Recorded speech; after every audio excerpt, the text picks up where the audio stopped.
Moving average. Let's imagine you're a stockbroker on Wall Street in New York City, and you're trying to look at a stock. Should you just consider its trading value from yesterday? Well, that seems a little bit short-sighted. Or should you look at all of its stock's history? Take, for example, Johnson & Johnson. They're over 140 years old. What the stock price was 140 years ago probably has not much to do with where it will go in the future.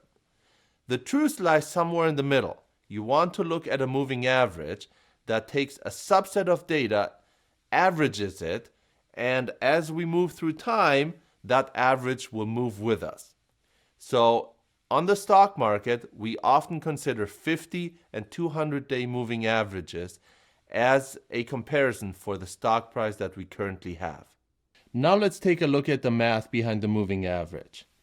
So our forecast at time t is equal to a moving average. So we are going to pick a subset of data that we're going to average up. And we denote that again by our Greek symbol sigma. And that sum is going to go from I equals t minus n plus 2 all the way to t minus 1. So t minus 1 is the period that we have available right now.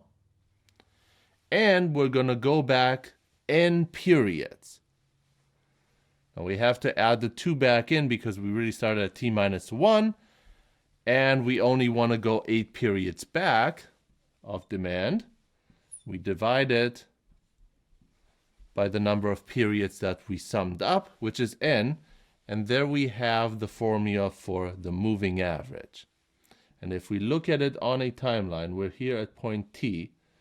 And we are going to, let's say, have an n of 4. We are going to average up those 4 periods. So we're going to sum them. And we're going to divide them by n, which is a moving average.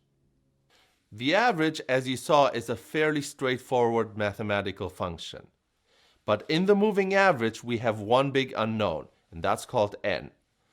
N is the number of periods you're going to average together, and that is a decision that you, as the forecaster, need to make. A small n will make the forecast very reactive, versus a large n, which makes the forecast very stable. So you go from something like the naive method to something like the cumulative mean. Either way, you have to determine what n you pick. And that is not a decision anyone can make for you unless you know the specific situation in which you will use a forecast. How do you know which n is the right one?